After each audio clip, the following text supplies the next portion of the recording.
അസ്സലാമു അലൈക്കും വറഹ്മത്തുള്ളാഹ്. ബിസ്മില്ലാ, അൽഹംദുലില്ലാ. സ്നേഹം നിറഞ്ഞ സഹോദരങ്ങളെ, മഹാനായ സ്വഹാബി അബൂ സഈദുൽ ഖുദ്രി റളിയല്ലാഹു അൻഹു നിവേദനം ചെയ്യുന്ന ഇമാം ബുഖാരി റഹ്മഹുല്ലാഹ് റിപ്പോർട്ട് ചെയ്യുന്ന ഹദീസിൽ കാണാൻ കഴിയും, റസൂലുള്ളാഹി സ്വല്ലല്ലാഹു അലൈഹി വസല്ലം പറഞ്ഞു, നാളെ പരലോകത്ത് മരണത്തെ കൊണ്ടുവരും. യുഅ്താ ബിൽ മൗതി കഹൈഅതി കബ്ശിൻ, ഒരാടിന്റെ രൂപത്തിൽ നാളെ പരലോകത്ത് മരണത്തെ കൊണ്ടുവരും. ഫയുനാദി മുനാദിൻ, എന്നിട്ട് വിളിച്ചു പറയുന്ന ആള് വിളിച്ചു പറയും, യാ അഹ്ലൽ ജന്ന, ഈ സ്വർഗത്തിന്റെ അവകാശികളെ എന്ന് വിളിച്ചു പറയും. അപ്പോൾ സ്വർഗത്തിന്റെ ആളുകൾ എത്തി നോക്കുമെന്നുള്ളതാണ്. അവർ നോക്കുന്ന സമയത്ത് അവരോട് ചോദിക്കും, ഇതെന്താണെന്ന് നിങ്ങൾക്ക് മനസ്സിലായോ എന്ന് ചോദിക്കും. അവർ മറുപടി കൊടുക്കും, നഅം ഹാദൽ മൗത്ത്, ഇതാണ് മരണം എന്ന് അവർ പറയും. ആ വിളിച്ചു പറയുന്ന ആള് വീണ്ടും വിളിച്ചു പറയും, യാ അഹ്ലന്നാർ, നരകത്തിന്റെ അവകാശികളെ എന്ന് വിളിച്ചു പറയും. അപ്പൊ അവർ ആ ഭാഗത്തേക്ക് നോക്കുമെന്നുള്ളതാണ്. അവരോട് ചോദിക്കും, ഇതെന്താണെന്ന് നിങ്ങൾക്ക് മനസ്സിലായിട്ടുണ്ടോ? അവരും പറയും, നഅം ഹാദൽ മൗത്ത്, ഇതാണ് മരണമെന്ന് അവരും പറയും. അവരെല്ലാ ആളുകളും നോക്കി നിൽക്കെ ആ ആടിനെ അറുത്ത് കളയുമെന്നുള്ളതാണ്. അതിനറുത്ത് കളഞ്ഞിട്ട് ആ വിളിച്ചു പറയുന്ന ആള് പിന്നീട് പറയും, യാ അഹ്ലൽ ജന്ന ഖുലൂദുൻ ഫലാ മൗത്ത് വയാ അഹ്ലൻ നാർ ഖുലൂദുൻ ഫലാ മൗത്ത്. സ്വർഗത്തിന്റെ അവകാശികളെ, ഇനി നിങ്ങൾക്ക് മരണമില്ല. നരകത്തിന്റെ അവകാശികളെ, ഇനി നിങ്ങൾക്കും മരണമില്ല. സ്വർഗത്തിന്റെ അവകാശികൾ സ്വർഗത്തിൽ നിത്യവാസികളാണ്, നരകത്തിന്റെ അവകാശികൾ നരകത്തിലും നിത്യവാസികളാണ് എന്ന് വിളിച്ചു പറയുന്ന ആള് വിളിച്ചു പറയുമെന്ന് മഹാനായ അബൂ സഈദുൽ ഖുദ്രി റളിയല്ലാഹു അൻഹു നിവേദനം ചെയ്യുന്ന ഹദീസിൽ നമുക്ക് കാണാൻ കഴിയും.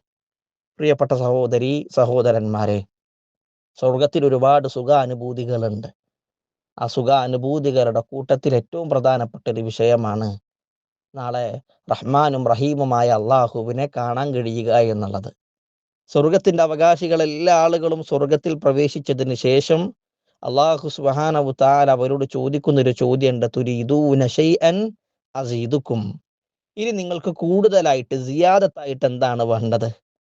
അപ്പൊ ആ സ്വർഗത്തിന്റെ അവകാശികൾ അതിന് മറുപടി പറയും, റബ്ബേ, ഇനി എന്താണ് ഉള്ളത്? അലം തുബയ്യിദു വുജൂഹന അലം തുദ്ഖിൽനൽ ജന്ന വതുനജ്ജിനാ മിനന്നാർ, നീ ഞങ്ങളുടെ മുഖങ്ങളെ പ്രകാശപൂരിതമാക്കി, നീ ഞങ്ങളെ സ്വർഗത്തിലേക്ക് പ്രവേശിപ്പിച്ചു, നരകത്തിൽ നിന്ന് ഞങ്ങളെ നീ രക്ഷപ്പെടുത്തി, ഇനി എന്താണ് റബ്ബേ ഉള്ളത്?